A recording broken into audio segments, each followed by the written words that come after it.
आणि ज्यांचा उपयोग शिरूर लोकसभा मतदारसंघामध्ये होऊ शकतो त्यांनी जरा इकडे या, आणि ज्यांना कुणीच ओळखत नाही त्यांनी येऊ नका, त्यांनी तिकडे थांबा. त्याला ह्या वयात दादांनी सोडायला नको होतं राव साहेबांना. अरे पण साहेबांनी पण 67-11 वर्षातच चव्हाण साहेबांना सोडलं. तुम्ही खाल्लं बोगदा काढला की आम्ही काय उन्हाळ्यामध्ये ठोठो चुना लावून बोबडत बसावं काय करावं काय? मी खरं तर सभांना जातो त्यावेळेस एक तर उमेदवार बोलतो आणि नंतर मी माईक हातात घेतो. पण इथं मग मागाशी बघत बसलो तो ह्याला बोलला त्याला बोलला. अरे म्हणलं मी ह्याची भाषणं ऐकायला आलोय का माझं भाषण करायला आलोय? ठीक आहे, लोकांना वाटतं बोललं पाहिजे आणि काय होतं त्या युती म्हणल्यानंतर त्या पक्षाला बोलू द्या, त्या पक्षाला बोलू द्या, त्या पक्षाला बोलू द्या, या पक्षाला बोलू द्या, सगळ्यांना बोलू द्या. अरे सगळ्यांचं आपली भूमिका एकच आहे, महायुतीला निवडून आणायचं आहे. त्याच्यामुळे आपण सगळेजण मिळून तेच काम करतोय. फक्त आता वेळ मर्यादित राहिला आणि कमी काळामध्ये मला जास्तीत जास्त सभा घ्यायच्यात. एकनाथराव शिंदेना घ्यायच्यात, देवेंद्रजींना घ्यायच्यात, गडकरी साहेब असतील, इतर अनेक मान्यवर, सुनील तटकरे आजपासून संध्याकाळपासून इथे येतो मला म्हणले, कारण त्यांचंही मतदान काल संपलेलं आहे. त्याच्यामुळे मी काही लोकांना सांगितलेलं की ज्यांचं मतदान संपलंय आणि ज्यांचा उपयोग शिरूर लोकसभा मतदारसंघामध्ये होऊ शकतो त्यांनी जरा इकडे या, आणि ज्यांना कुणीच ओळखत नाही त्यांनी येऊ नका, त्यांनी तिकडे थांबा. अशा पद्धतीनं मी त्यांना सांगितलं. मित्रांनो, ठीक आहे, मी आपल्या सगळ्यांच्या समोर उभा आहे. म्हणजे हा आंबेगाव तालुका, त्या आंबेगाव तालुक्यामध्ये येणारा शिरूरचा भाग. मी देखील फार तरुण वयामध्ये आदरणीय पवार साहेबांनी मला, दिलीप वळसे पाटलांना, जयंत पाटील, सुनील तटकरेंना, अशा अनेकांना संधी दिली. प्रत्येकाला कुणी ना कुणी संधी उनिक होऊ नका. इथं देखील मला आता शिवाजीराव सांगत होते की मी माग राष्ट्रवादी काँग्रेस पक्षामध्ये असताना त्या ताईंना जिल्हा परिषदेच्या करता संधी दिली. कुणी ना कुणी संधी देतात. आदरणीय पवार साहेबांना पण त्या काळात पवार साहेबांनी संधी दिली ना. संधी दिली म्हणूनच साहेब पुढे त्यांचं कर्तृत्व, नेतृत्व, वक्तृत्व दाखवू शकले, प्रशासनावर पकड दाखवू शकले. चव्हाण साहेबांनी 67ला संधी दिली, परंतु इतिहास असं सांगतो 78ला साहेबांनी चव्हाण साहेबांना सोडलं. मग जे मला विचारतात किंवा माझा विचार करतात, ह्या वयात दादांनी सोडायला नको होतं राव साहेबांना. अरे पण साहेबांनी पण 67-11 वर्षातच चव्हाण साहेबांना सोडलं. चव्हाण साहेब म्हणत होते अरे असं करू नका. फोन घेतला नाही. लोक माझ्या सांगते पुस्तकात आहे. मी तरी 30-35 वर्ष साथ दिली. मी म्हटलं साहेब आता बघू द्या. पण साहेब म्हणायचे नाही, मी सांगतो तसंच. कधीतरी आम्हालाही वाटतं ना बघावं.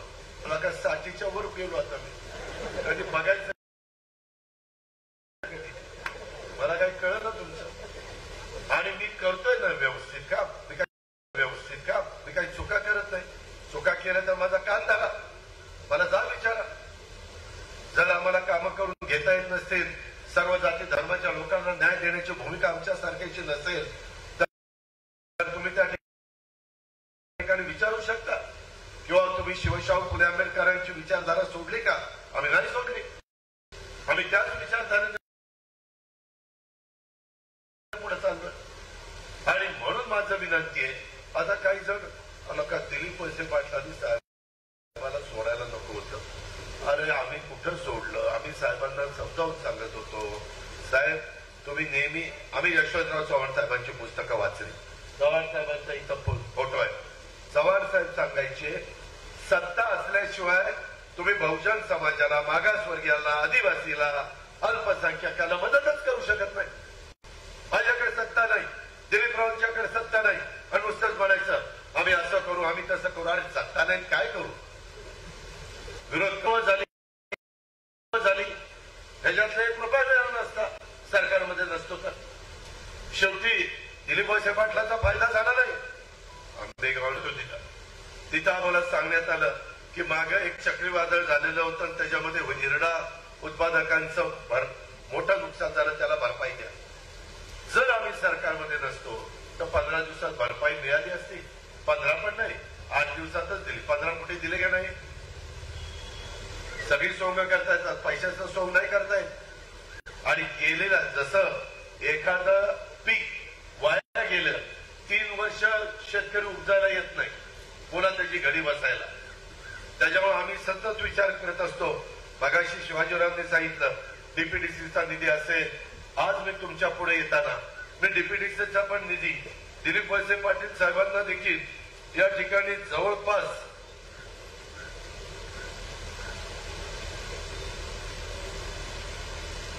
68 कोटी रुपये त्या ठिकाणी डीपीडीसी मध्ये मी त्यांना दिले. या पद्धतीनं आपण कामं करू शकतो. यंदा तर मी जिल्हा नियोजन समितीच्या करता 67 कोटी एवढे पैसे दिले. 1000 कोटीचं माझं बजेट होतं. आता 1250 कोटीचं माझं म्हणजे आपल्या जिल्ह्याचं. त्याच्यातून आपल्याला विकास करायचा. लोक आपलं पाणी आहे उशाशी आणि काही जण पाणी घेऊन चाललेले, त्याचाही विचार करत नाही.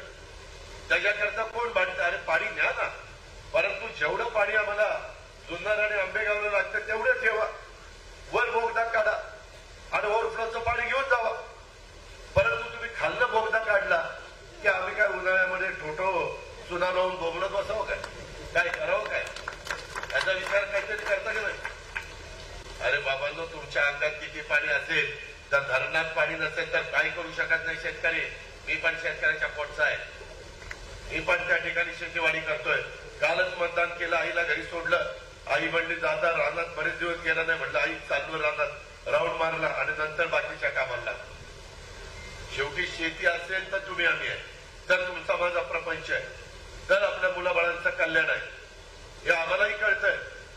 जरा आम्हाला उशीर झाला ना, कांद्याच्या बद्दलचा जो निर्णय घ्यायला झाला त्याच्यामध्ये आम्ही मोदी साहेबांना मी त्या दिवशी पुण्याच्या सभेत सांगितलं, मोदी साहेब कांद्याची निर्यात चालू केली पाहिजे. ते म्हणले ठीक आहे आपण चालू करू. केली चालू. भाव वधारायला लागले. माझा दूध उत्पादक शेतकरी अडचणीत आला. आम्ही बसलो. विष्णू असेल, भगवानराव पासलकर असेल, त्यांनी सगळ्यांनी सांगितलं दादा भाव फार 27-28 ला आले, परवड ना. म्हणलं 5 रुपये लिटरला वाढून देऊ. डीबीटी मध्ये काही लोकांना कदाचित पैसे मिळाले नसतील. त्याचं कारण असं आहे की काही कागदपत्राच्या बद्दल ऑनलाईन करताना त्रास होतोय. आता आचारसंहिता असल्यामुळे मला आदेश देता येत नाही. आचारसंहिता संपल्यानंतर एकनाथराव शिंदे, देवेंद्रजी, अजित पवार, राधाकृष्ण विखे पाटील आम्ही एकत्र बसू आणि काय तिथं अडचण आहे, काय तिथं त्रुटी राहिली, काय केलं तर माझ्या शेतकऱ्यांना ते पैसे जातील. 188 कोटी आले, परंतु पुढचे काही राहिलेले आम्हीच देणार, दुसरं पुढे येणार नाही.